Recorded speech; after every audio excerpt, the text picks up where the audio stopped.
today we pick up with Revelation 2, verses 18 through 29. Revelation 2, 18 through 29.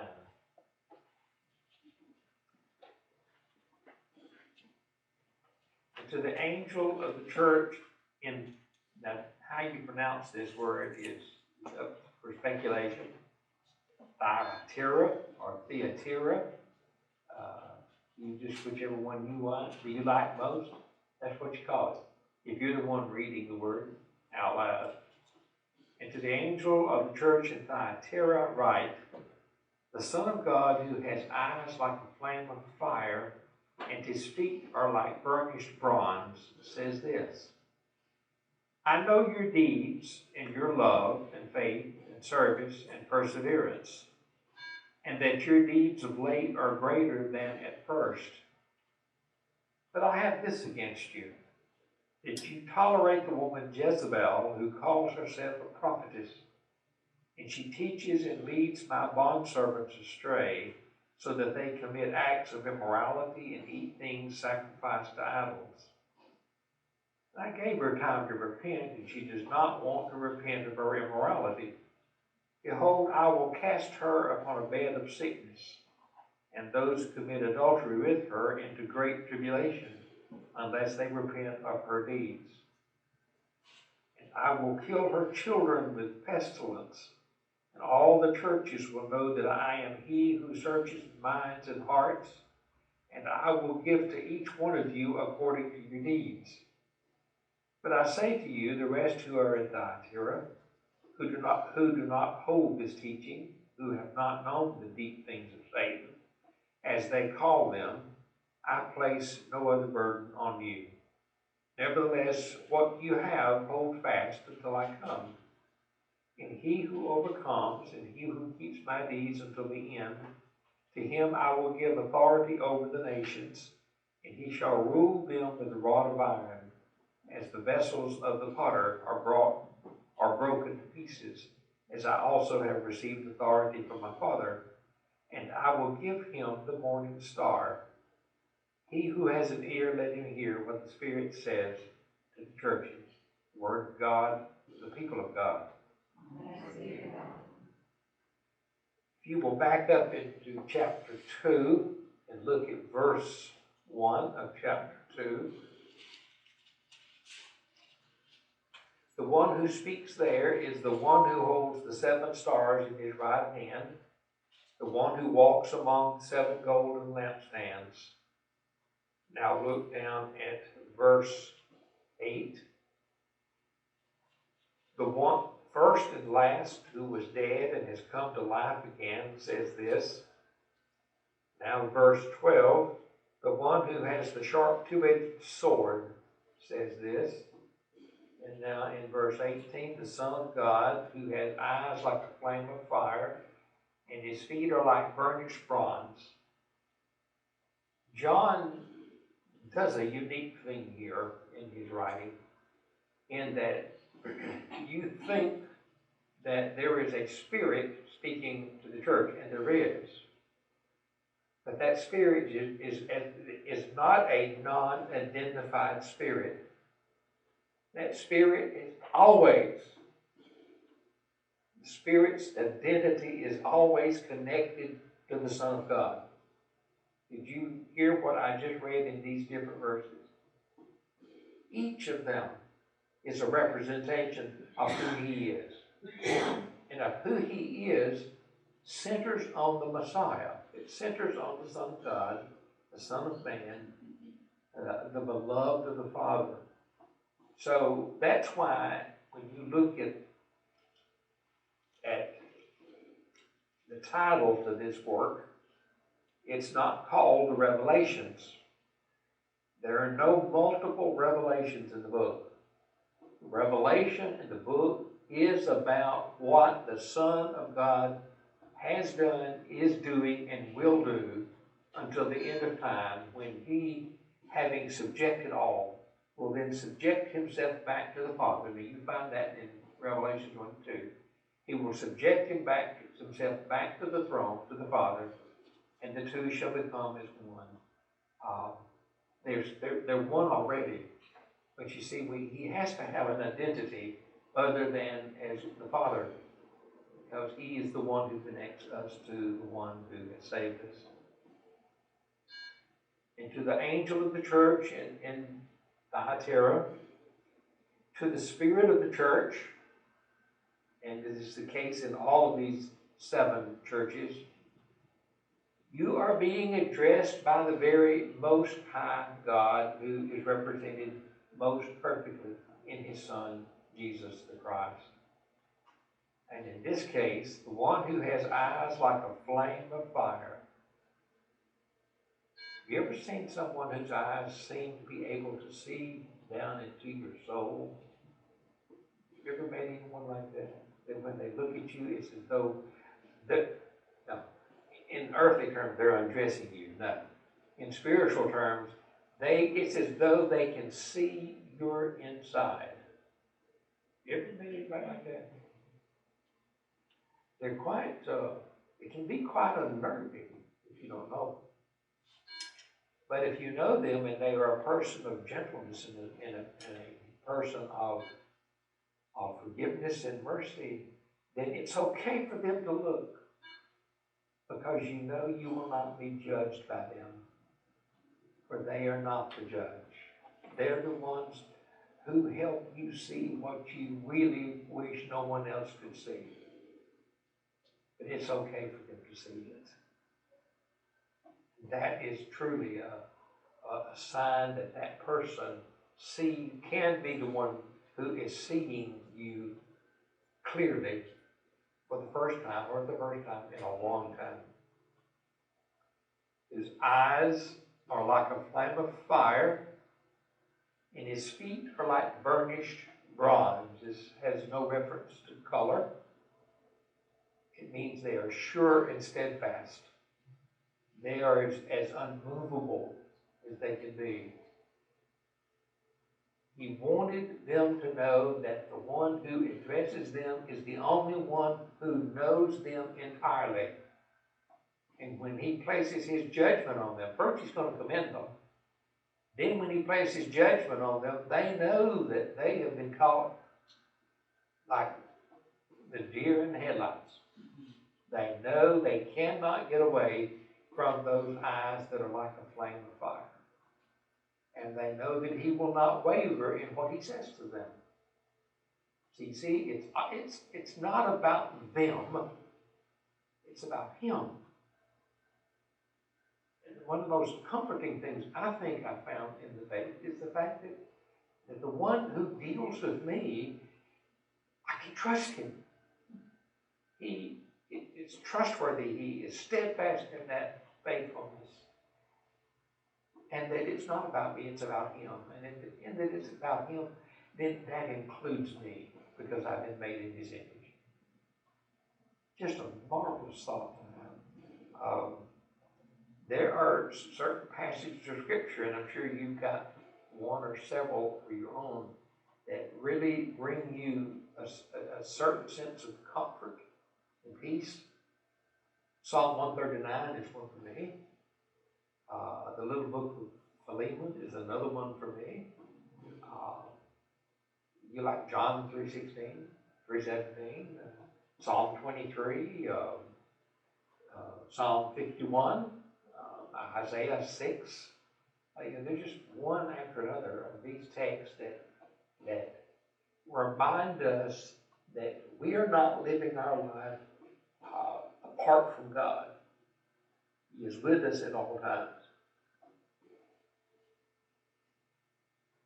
So he says, this one who speaks, I know your deeds, your love, your faith, your service, and your perseverance. Now that describes every one of us, doesn't it? Right down to a T.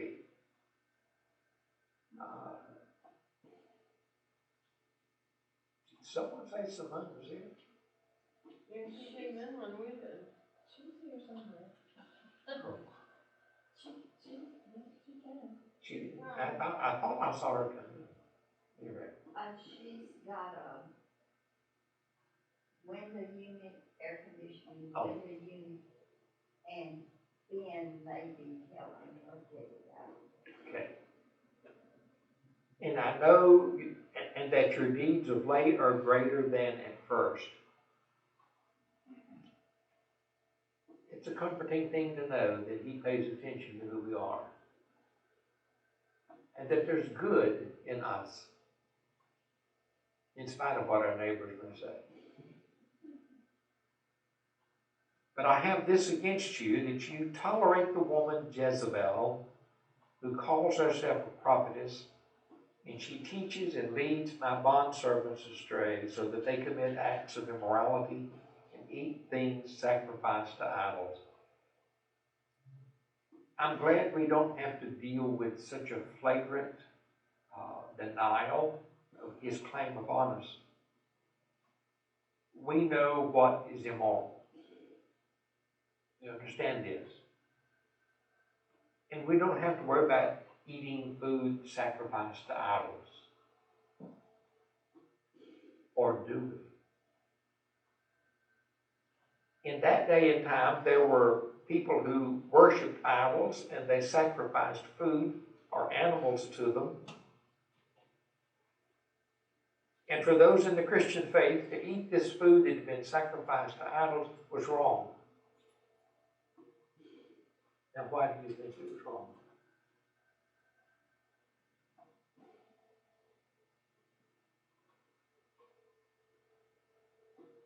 Because it was a sacrifice to God.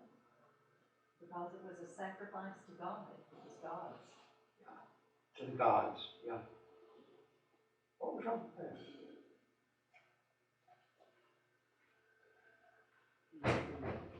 What's wrong with that? Because they were putting other gods before the one true God, and they were worshiping God.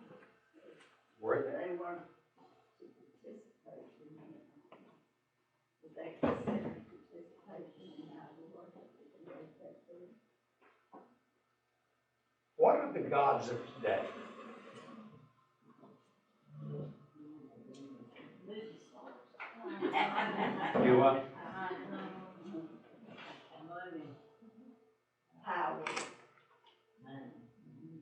Power. Everything that this represents.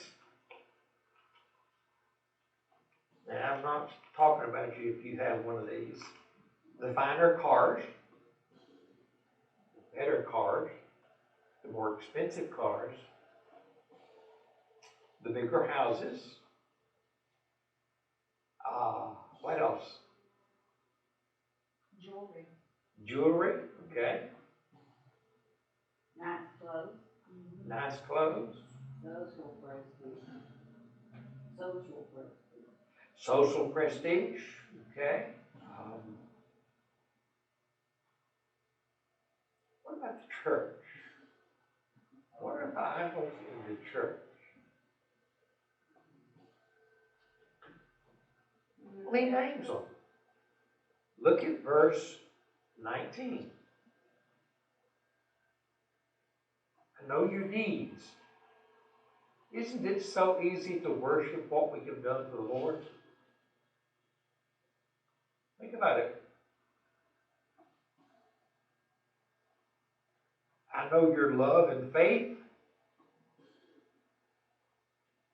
You have a great name as a Christian. Now, contrast that with what he found wrong with them. And I think you'll find a much better solution or answer to what is the idolatry in the church today. I know your deeds, your faith, your love, your service, your perseverance, your steadfastness. But I also have something against you. That's not the only weakness you have in the world. The church has two witnesses. Her strengths, verse 19. Her weaknesses, verse 20. Now, it's not so much a sexual immorality as it is an immorality of the spirit, that we are willing to sacrifice and give our time and interest and energy over to things that really don't amount to a hill of beans. Southern, by the way.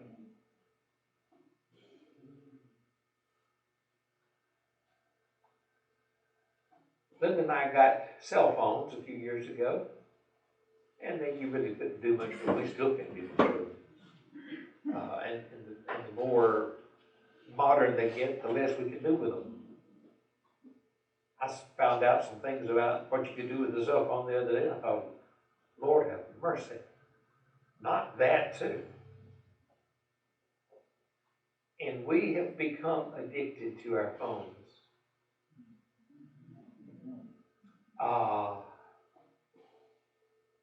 I went to Rome yesterday and stopped back by the strawberry farm and got some strawberries. Fresh strawberries. Oh, they're so good.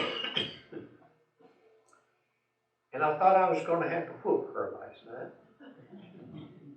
in order for her to put those strawberries up and get off her cell phone.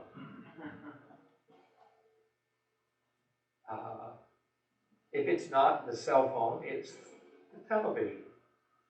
And what can I say? I spend at least 2 to 3 hours a night watching my favorite BBC shows.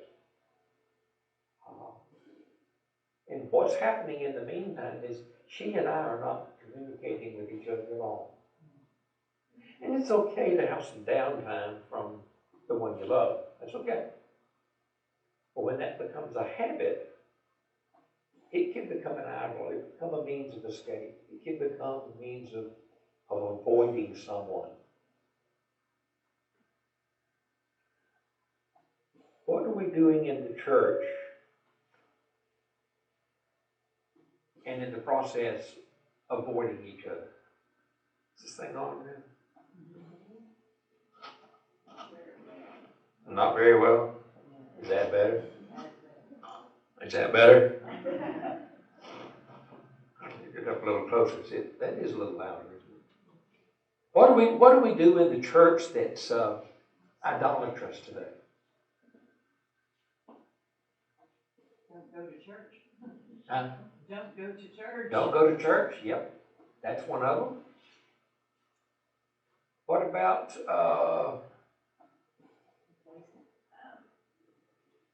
yes. Not going to church, really, at all. It can be. All depends on what you're doing and why you're not going. Going to church can be idolatrous too. Yeah. Either way, yeah. If I'm going to, because I'm wanting to perform at the piano, and that crosses a dangerous line. Yes, it does. And for them to want you to perform, that is their idolatry. How many here are choir members? You raise your hand. And how often we slip into the language. The choir is going to perform an anthem this morning. Really? We're going to present an anthem, but not perform.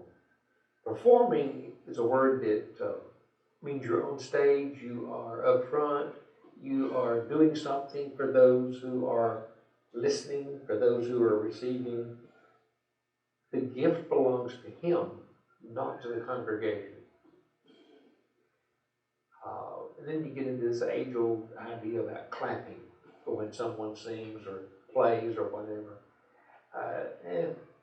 It is what it is, folks. You're not going to stop it. You're not going to change it. Personally, I think children should be applauded because this is something that they understand. This is how they best receive your appreciation of what they do. But we adults know better than that. We know that we are not singing that solo, playing that piano or organ. We're not preaching for the congregation. We are presenting to Him our gift for the day. Sometimes the best gift of the congregation is to be perceptive that the gift being given is not a performing art. It is a gift that we give to Him. Sometimes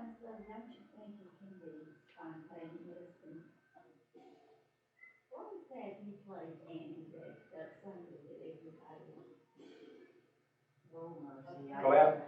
and it was recorded, but it was just a spontaneous. Yes. It's a like, Joining in the gift. It's what? Joining in the gift. Yes. Your response becomes a part of the gift. Yes. it's like when the Messiah was performed the first time, people just spontaneously stood in the hallelujah chorus. That's a spontaneous. Yes, the spontaneity. What about the times when someone has just finished a gift? Maybe it was a speech or music or something of the sort in church, and someone clapped. And then moments later, everybody seemed to feel compelled to join in the clapping. And so then everybody then begins to clap because they feel like that's what they ought to do because someone has done that.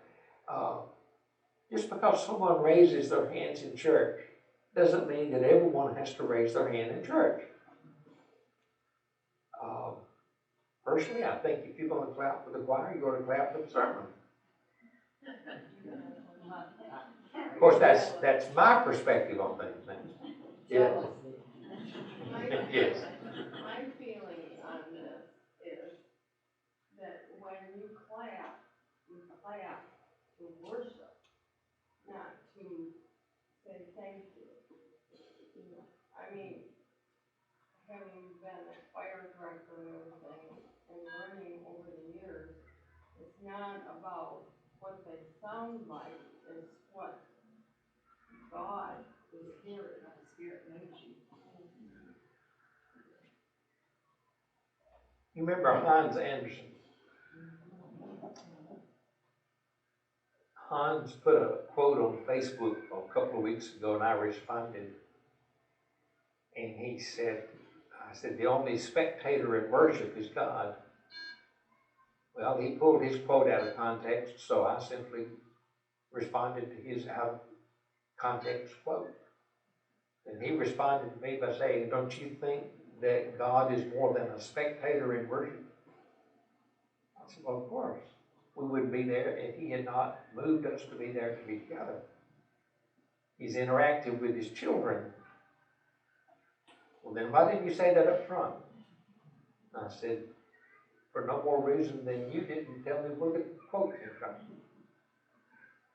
If you're going to put a piecemeal out there, expect a piecemeal response. And, he and I do this on occasion. I love to banter with him. The church of the 21st century has a different form of idolatry than Jezebel. But it is nonetheless real. Passion Translation, there's a note about Jezebel. She tried to mix the worship of Baal with the worship of the true God.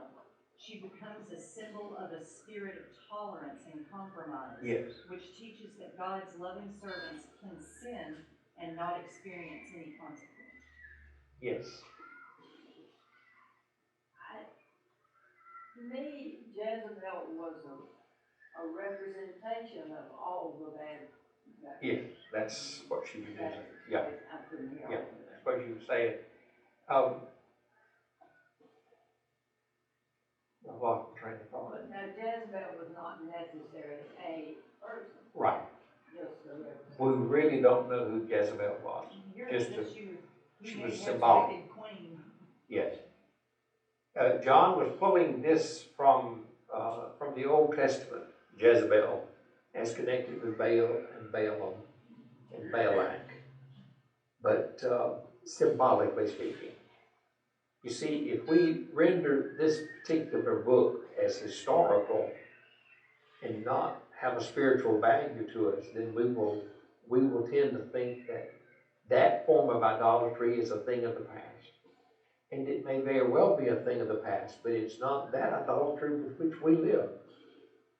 The idolatry with which we live is of a different nature. What do we do in church to please the community so that they'll come?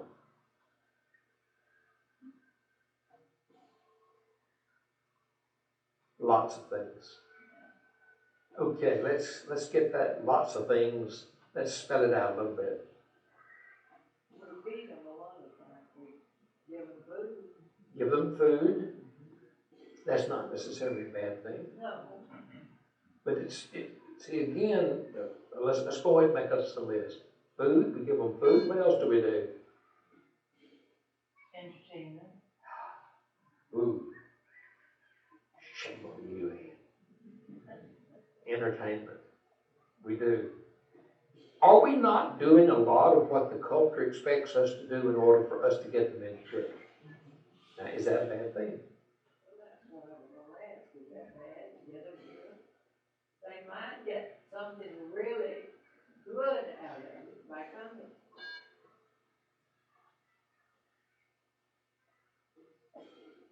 Do you honestly think that when we get them here, that what we present to them is the gospel? And if we present the gospel when we get them here, Who do we depend on to give them the gospel? The preacher. Why should it be only the preacher's responsibility to be the gospel carrier? It's not. But we leave it to the preacher. Joe and I I'm trying to started goad coming- you folks. Joe and I started coming here 6 months ago or so, and we were overwhelmed by the welcome from not just Randall, but from everybody. When I started coming here to the Bible study a couple years before that, I felt welcomed and I felt at home, and that wasn't the preacher. Right. Certainly wasn't you. Isn't that the truth? And see if I'll stop by your house anymore. Is it our job to get people to church? I mean, you drive around on Sunday during church time, you see people all over cutting their grass or out doing this, doing that. What can we do? They've got to have it in themselves to feel compelled to go to church, I would think. Yes.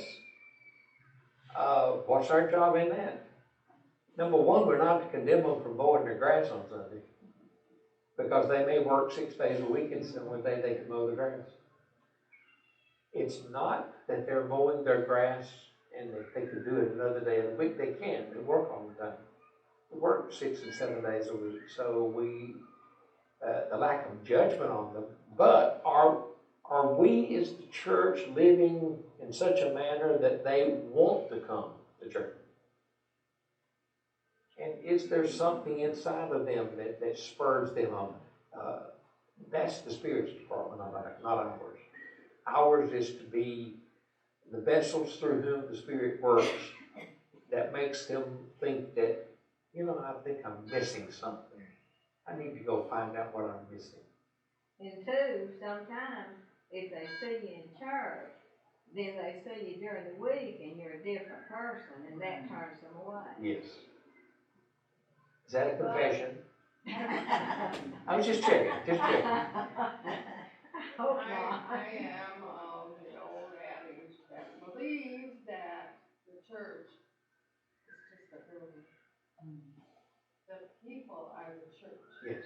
The building is just the building. We need to get the people to church, but we need to be the witness and live according to the way that God wanted us to live in order to entice people to know what He's all about. You know what I have found in the community? Now, you may say this is just an excuse, and for many it is an excuse. But the thing I have found in talking to people who are unchurched is that they feel as though the greatest hour of judgment is from 11 to 12 on Sunday morning. That they feel judged by us, even though we don't openly condemn them. They feel judged by us.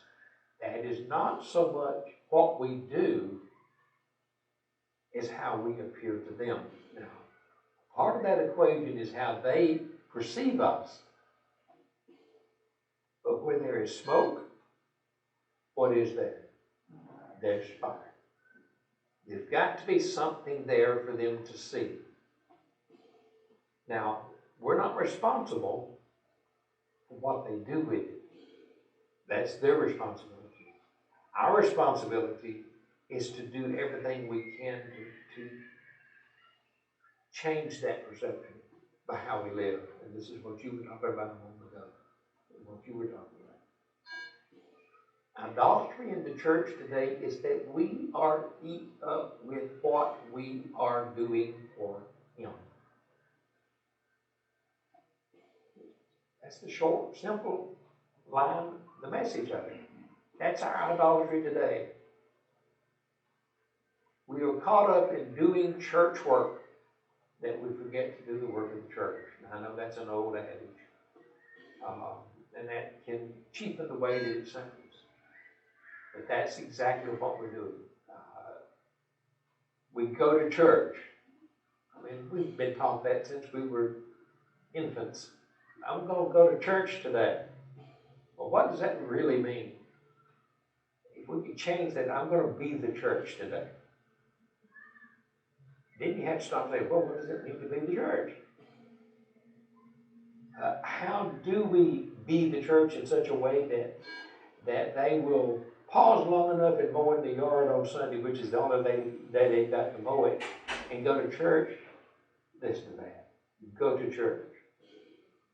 But we're back to referring to ourselves as a building again, a certain place to be. But not only is it a place to be, but it's a certain place of fellowship that you won't find anywhere else. It's also a place of messaging that you may not find anywhere, certainly not on TV, that's for sure. And chances are not on your cell phone either.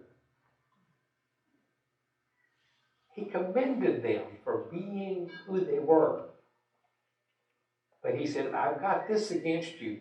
There are certain things that you're doing that really tear down what you are doing. And we need to learn how to identify what is it that we are doing that tears down what we really intend to do.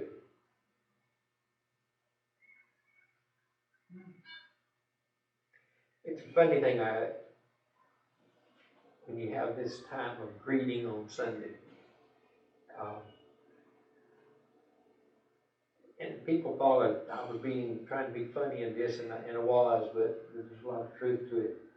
If you linger too long in greeting, wonder how often we say things about others that we shouldn't be saying if we have enough time to say it. So I'll tell folks, okay, it's time to stop gossiping and get back to worship. It's as though greeting is a byline, something you do on the side. No, that's just as vital to worship as the rest of worship is. But when it carries on too long, just like if the sermon gets too long, if the dog and pony show gets too long, and that can be anybody in the church, we're there to worship, and that consists of a lot of things, and we shouldn't diminish any of that. Even children's time can be a part of worship. You never know what the Spirit will say to the church in that time. You that come here, do you remember a particular Sunday, the children's moment, the Wonder Box? How many remember the Wonder Box? I don't know what it was. This was somewhere between 2000 and 2005. I don't know what got into this, but the children were coming down, and I asked them, I said, how many times does it take your parents to tell you to do something before you do it? And Ryan McConnell said, oh, 7 or 8. And everybody laughed. And I asked him, I said, Ryan, why does it take that long before you do it? He said, they don't mean it until then. I could have had everybody stand and pronounce the benediction. Because no one laughed. But the truth was achingly simple. And I wonder how often we don't mean it when we do it either.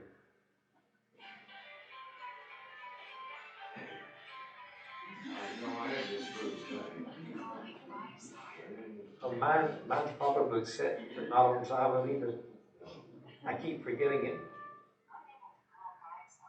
And the Jezebel of today is not a woman. The Jezebel of today is anything that distracts us from Him. Anything that distracts us from Him. The sad thing is that it doesn't have to be an immoral act that distracts us from Him. Sometimes it is a spiritual act that distracts us from them. How many of us have envied someone who has a specific gift? Or someone says something, oh, I wish I had said that. Or someone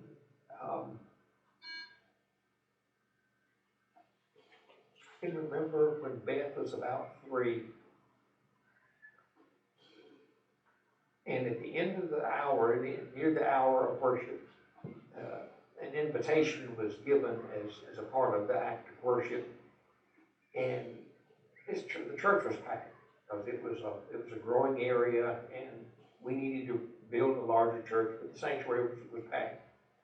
And when the invitation was given, it was not such a specific invitation, as it was the time of invitation. And here came Beth, toddling down from the very back. She came down and she knelt at the altar. Just a little girl. And don't you know it, within a minute or two, the altar was completely overrun with people.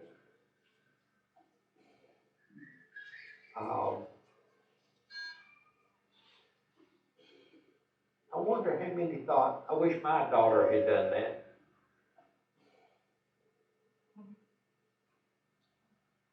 Or I wish my child had done that.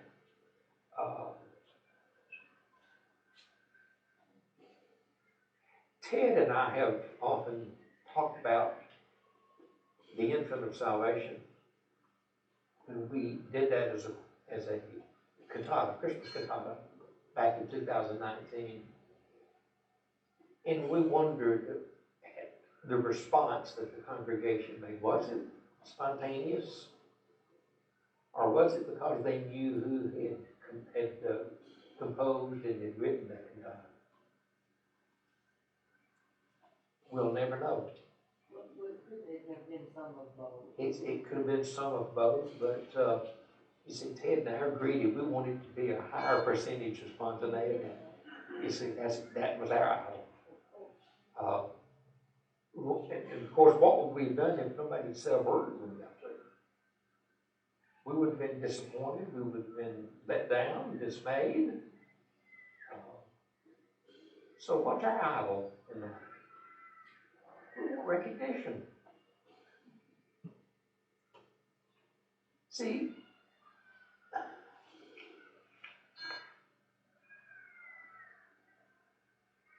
in verse 23, it says, and I will kill her children with pestilence, and all the churches will know that I am He who searches the mind and hearts, and I will give each one of you according to your deeds. Be not, that brings to mind Galatians 6:7, be not deceived, God is not mocked. He knows exactly what's going on. He knows what's spontaneity. He knows what is obligatory. He knows what is deceitful. I will give unto every one of you according to your deeds. If you've done something right for the wrong reason, if you have done right for the right reason, I'll know if you've done wrong for the right reason, and I'll know if you've done wrong for the wrong reason. You actually cover the gamut of human nature. There is a mixture, Carolyn, yes, and each time of response, there is a mixture of those who do it for the right reason, those who do it for the wrong reason. We're human beings. And there's no way we're going to get 100%. There is no church listed in the 7 churches who got it all right. Not a one of them. They all had some good points about them, good things to say, good deeds, good offerings unto the Lord. But there was something in each congregation that distracted them. And I guess your church is going to have to find out what distracts you from Him. Let's see what other churches are in the rest of you are here. Lafayette needs to find out what, if anything, and there is, what is distracting in the Lafayette church? What can be misleading? What is good? What is good? What is bad? I don't think you're going to find any flagrant bad at all. But you're going to find some things that are deceitful. Yes. No matter how we can do better, not a long time. No matter how hard we try, we're never going to be perfect. No. So, And so that's not the point, is it? no. What is the point The then? point is that we try, and we try to. That we try. Did you hear what she just said? Well, I mean, maybe that's not the word, but that's. That you try. Trying. That you endeavor to do better. Why? Because of Jesus, because we worship Him. What does try mean, though? Try to do what? What? Yeah. Try to do better. That we try, and yes, yeah.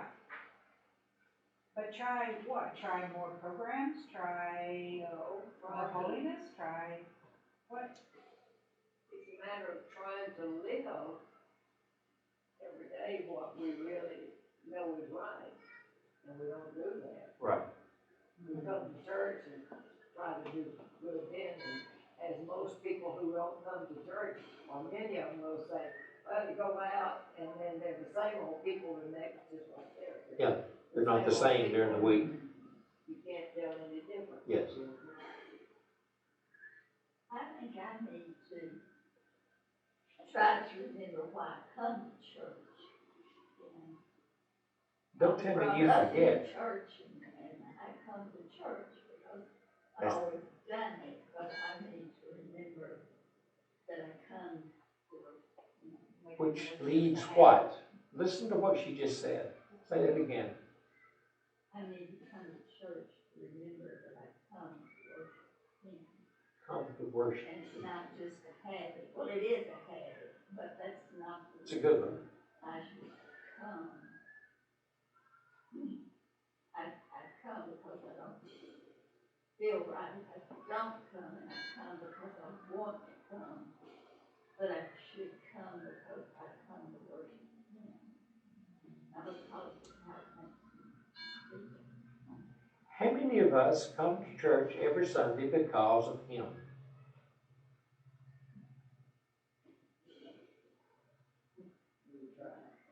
Okay, we're going to start with confessions. We're going to start with Carl and ask him how often he comes to church because of Him. Not him, but that capital H, Him. Folks, what are we missing? What have we been talking about here so much? Me, myself, and the true times of worship are when me, myself, and I are caught up together in Him. Now that's not going to happen from 11 to 12 for a full hour. But that can happen whether you go to church or not. Granted. The point being, You don't have to go to church to. and that's not the point either. Well, That means you can be caught up in Him anywhere. that's what I'm trying to say. You don't have to be at church to be caught up with Him. Right. The chances are, if we're caught up with Him alone from time to time, we are more likely to be caught up in Him when together. Right?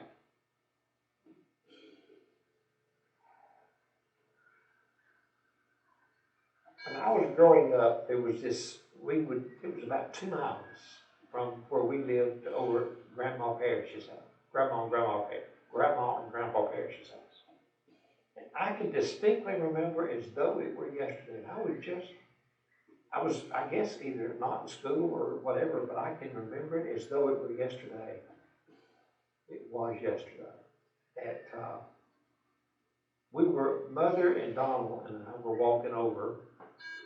So it had to be preschool because the other brats were at school, I guess.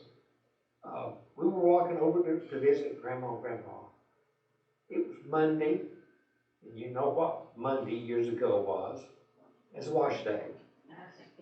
And we topped this little hill, and you could look down in the valley, you could see Grandma and Grandpa's house and a few others. And there was this woman, this little old bitty short woman out on the side of the hill, hanging out sheets.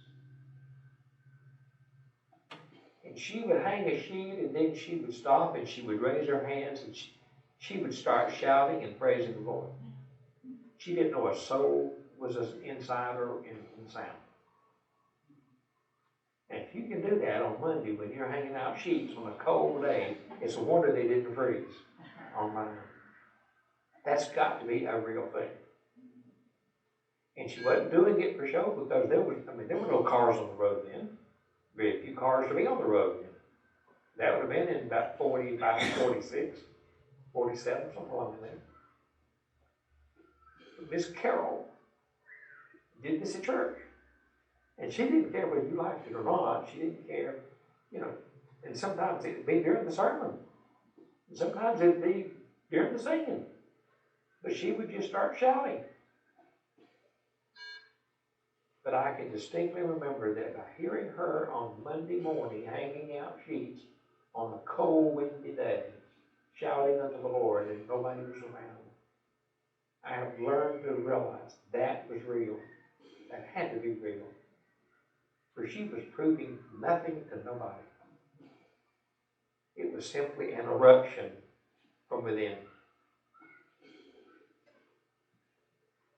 One Sunday morning up here, I don't remember what the preacher was preaching about, but there were 3 persons in the congregation who erupted with amen. Not but a loud shout of amen. One of them was Ron Woman. One of them was Kevin Smith. I talk about opposites. And I can't remember who the other one was. It may have been Jim. I believe it was Jim. And then you ask them, what'd you do that for?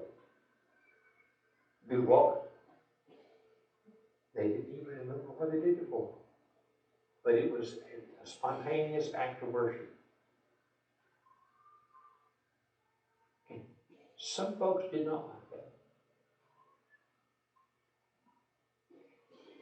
You remember when we were here every once in a while, maybe too often for some of you, I would say, and his name is, remember that? I was criticized for that in written form. I received a letter in written form and signed. It wasn't anonymous. Now, I won't tell you who it was, but that's not the point. The church at Thyatira was a church that had a mixture of good and bad. They were faithful, but they were tolerant of those who were in their midst that were not faithful. They turned a blind eye to idolatry and went about doing their good deeds.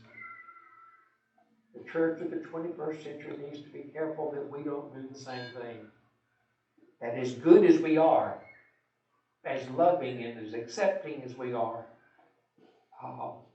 we've got some things that we need to really be aware of, conscious of, and work on. So that when we're out in the community during the week, that wherever we go, that people say, Now there's a person I'd like to be like. That's the only way they know how to say it, folks. We say, well, if you really knew the whole story, you wouldn't want to be like them. Well, they don't have to know the whole story. It's what they perceive. And sometimes it's what the Spirit enables them to perceive.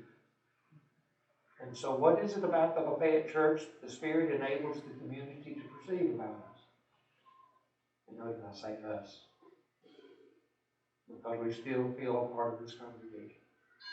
What is there about us that is distinctively Christ-centered?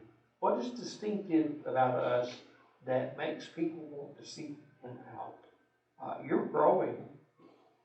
I mean, your early service is evidence of that. And you got your more, no, I'm not going to say that because that would be judgmental about the different people in the 11 o'clock service and the 9 o'clock service. There's a different crowd. There's some that, there's a mixture of both, but there's a certain crowd at 9 o'clock that would never appear at 11 o'clock. And you know what I'm talking about. What's drawing them in? Is it you? Is it Him? Is it Him through you? What is it? Is it the contemporary songs you sing? Elizabeth Leach in Chickamauga, they have 3 services. And they used to have 2 before they had added the third one, which is contemporary. They had what we call a blended service. They did both contemporary and traditional songs. And that was well received, and then it got to where they couldn't handle everybody in 2 services. So then at 10 o'clock, they have now the contemporary service. And it's full. And they stopped the blended part in the other 2 services. And you got a choice which one you want to go to. But what's drawing the people there? Don't know. If I knew that secret, then I would pass it around to all the churches.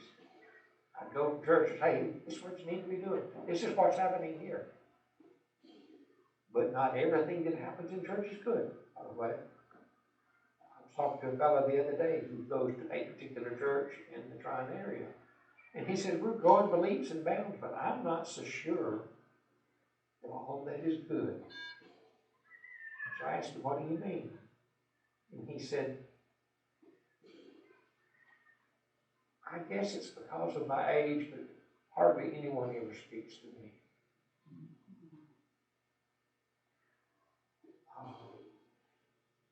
Now, I wonder what that says about the church.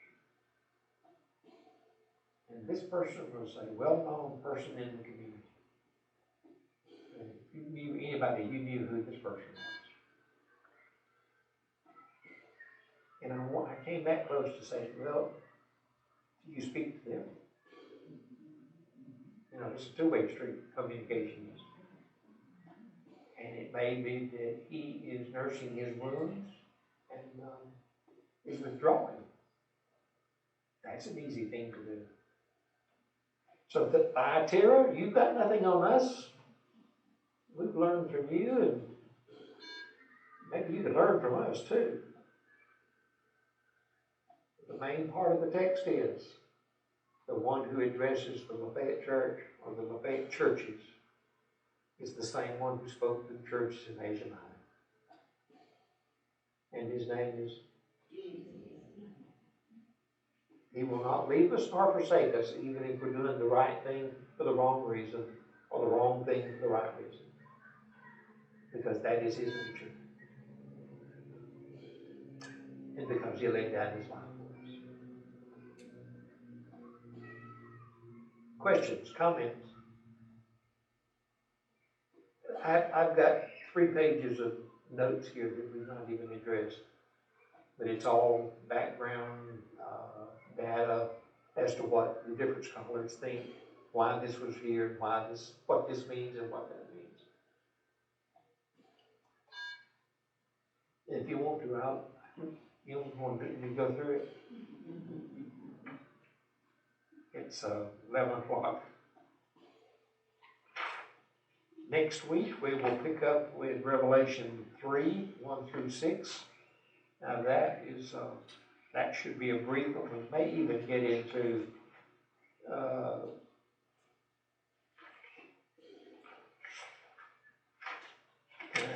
pages mixed up here. We may get into the church at Philadelphia, which would be the sixth church. But so much for the church at the Thyatira, so much for the church at Lafayette, or in the Lafayette area. The one who spoke in the first century is still speaking today. And we hear his voice from time to time. But we shouldn't disparage that we don't hear his voice 24/7, because I don't think we could live with ourselves. We heard him 24/7. So I think it would absolutely blow our mind. It would blow us away. He spoke to us every day, all day long. I just don't think we can stand that much of him at one time. As good as it may be for us, we're still people of the world, and we will be to the day we die. Go forth in peace, and may the God of all comfort give you strength and power to be the person through whom he can speak to others in ways that we cannot understand. And a good thing we can't, because if we did, we'd probably mess it up. Thank you for being here today.